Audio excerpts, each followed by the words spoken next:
I want to give a quick update and talk a little bit about Batavia Village and Adam Bird and the hullabaloo over Batavia Village trying to have some sort of higher density development around the Claremont County Airport. And so there was a story on Local 12 last night, which Local 12 appears to have some special relationship with, I don't know, Linda Fraley or somebody, because they pretty much do either dumb stories or one-sided stories. They used to have some great reporters there that did a great job, like William Randolph Scott being one of them, and they should try to get back to that. So what's going on is there's something called a community reinvestment area where there's some sort of planned development. It's like 700 and something houses. Adam Bird appeared on Local 12 last night talking about this. And I want to share with you that video and talk about it for a few minutes and talk about why it is so absolutely precious that Adam Bird is going to fix this. So Adam Bird's going to fix what he perceives as a problem, or maybe what his boss, Linda Fraley, told him needs to get fixed as a problem. But let's watch. Before we jump into the video from last night, I want to share just a priceless video. And at the end, I'll talk about how long ago this was. But this is when Adam Bird and other people sold out New Richmond schools for $750,000 of a kickback going to some bullshit charity called Claremont Connect Claremont, and on the Beckjord deal. So let's start and take a look. Duke is also paying $250,000 to nonprofit Connect Claremont each of the next 3 years. It will go toward the county's agenda for the future. This puts us on the map to be able to match our great volunteers and our leaders in Claremont County with some financial resources. And then there's the tax issue, $1.5 million question for New Richmond schools since the plant closed. Will it be good for New Richmond schools? Maybe, but I think it'll really be good for Claremont County. That silent giant. It's exciting. Ready to roar once again.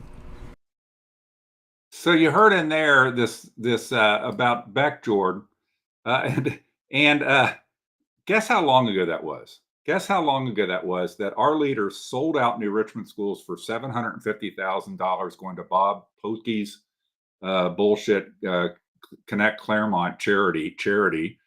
That was how long ago? Over 6 years ago. And what's going on at Beckjord? Nothing. Okay. And if you heard at the very end there, I didn't cut the clip, but one of the people involved in the story in February of 2018 about how the awesomeness of all this was also Alan Freeman. So I actually like Adam Bird, and I think Adam Bird does a good job, but there is a history of being the huckleberry. There is a history of being the huckleberry on these kind of things. Now, let's get into this Batavia thing now. And we'll talk about Huckleberry on it as well. Or it's either Huckleberry or it's dumb or whatever. But let's watch the video of what happened on Local 12 last night. I might stop it once or twice as we go to just add a comment. Representative Adam Bird, a Republican from New Richmond, says it's not just concerned residents calling and emailing his office. It's the Batavia Township trustees that have reached out to me. It's the school district of Batavia School District. It's the county commissioners that have reached out to me. It's the local airport that have reached out to me. The issue is this proposed 794-unit development that would be part of a community reinvestment area, or CRA. With that designation, homeowners would only pay property taxes on the unimproved value of the land, the empty lot. They would then make... So let me stop it right there for a second. That's wrong. Great reporting, Local 12. Way to go. Community reinvestment areas, the people pay the tax on the improved value of the lot, not the unimproved. Apparently, they're confused between a TIF and a CRA. CRA, the person pays the property tax on the improved value of the lot. They don't on the structure part of it. And a CRA, from my understanding, lasts 15 years. And here's a tip, when you look at some of these development deals, there's a time period where you have to do things to get the development to happen. Government can never benefit from projects that never happen.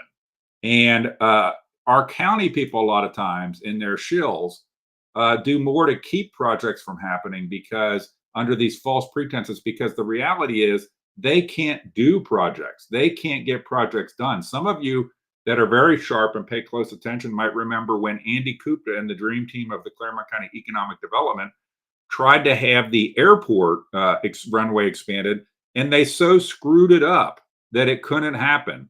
They so screwed it up, and that's typical. Look at how long it's taking for the Purina plant, the design within reach, how South Afton is a fraction, like less than 25% of the jobs that were promised to us. Look at the deal done for FC Cincinnati. It was going to be some sort of utopia where people are taking their vacation trips to come and see it. None of that ever happens. But let's pick up. That's county economic development. And let's pick up what Adam Byrd says. In lieu of taxes or pilot payment directly to the village of Batavia. Because the majority of a property's value comes from the home on it, that means the school district and fire department, for instance, would be missing out on a significant source of revenue while having to provide service to the development and teach the children who live there. Byrd tells me he's not against growth and development. Far from it. He says it should be done responsibly, though, not at the expense of surrounding jurisdictions.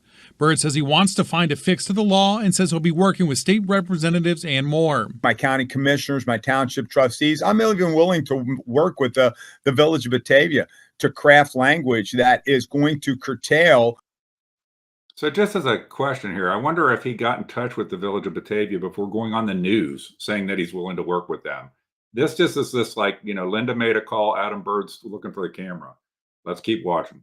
Ability to abuse what Ohio Revised Code currently allows them to do. I called Batavia after speaking with Representative Byrd, but Village Administrator Ken Geis is out of the office today. Assistant Administrator Chip Stewart says the village is following Ohio law and that it would not be able to comment on anything until leaders get a chance to read what Representative Byrd ends up proposing. Okay, so now the fun part's coming. The fun part's coming. So, you go, you're a state rep, you go on here, you talk about people abusing. You remember when Hillary Clinton talked about Donald Trump taking tax deductions and all this kind of stuff? And he said, his response basically was, I just follow the law as you wrote it, and you wrote it for your buddies.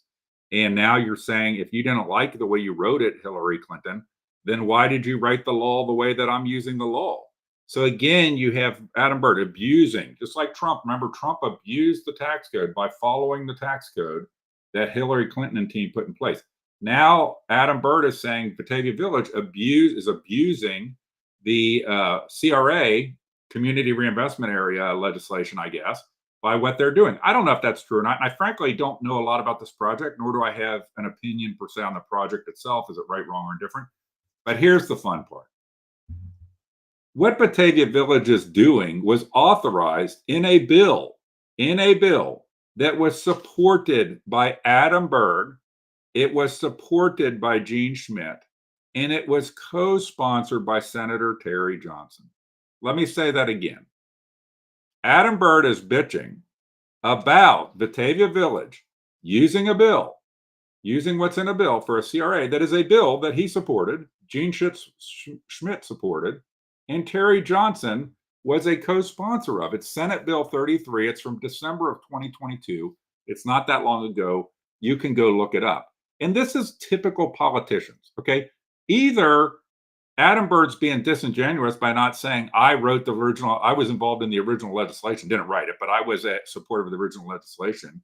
He fails to mention that, or he's dumb and can't remember that he voted for it, that Senator Terry Johnson was a co-sponsor of it, and his colleague Gene Schmidt also voted for it. So again, I don't have a big comment on the project itself. I do know that, housing, it's so funny when that, we need housing. Okay, we need housing. Whether the density, all this kind of stuff is right or wrong. I want to bet this is probably, I would guess, on some annexed land. It probably got annexed because Batavia Township is not big on smart development and probably tries to block development. That's what happens. It happened in Owensville. It happens other places. These townships are so opposed to any development because they have their little cliquey system that's what causes areas of land to kind of lays them up to get annexed by a place. And then that place goes ahead and does the development. Then the township's all up in arms about it. So I don't know the history of this, but I just wanted to share with you very quickly that Adam Byrd was on Local 12 last night, like a typical politician. And I don't dislike Adam Byrd. I think Adam Byrd does a good job. I mean, he did great work on the Alabama license plate bill. Remember that one? Not really. It's a stupid waste of time. But I like Adam Byrd. But how disingenuous to go on the news and talk like you're going to be the knight in shining armor to fix something when you supported it. It's like Kamala Harris in a debate going to fix all the problems that she created, and that's why you should vote for her. So make sure you know the truth. And if anybody from Local 12 operates these things, if you want to reach out to me, back in the olden days, you guys used to have decent reporters. Now you have shills that appear to just do one-sided, lopsided, political hackery stories that have little to no depth to them. And appear like you get a call from somebody in government in Claremont County that tells you to head out and when it's a story that involves something that is anti-development, anti-something Ken Geis has any connection to, or pro Michael Logue. Those are the things that Local 12, or things like, we got to go after Pete Cambelos because Alan Freeman model of ethics says so. A little more depth, a little more understanding. In Local 12, if anybody watched this, why don't you go back and ask Adam Byrd to explain his comments in light of the fact that he was a supporter of the bill? And then go to Terry Johnson, our state senator, who was a co-sponsor, and go to Gene Schmidt and ask them, why is this a problem? Did you guys do the bill wrong? Are we not paying attention? Or did you vote on some bill for it because of some other reason you didn't even know what you're voting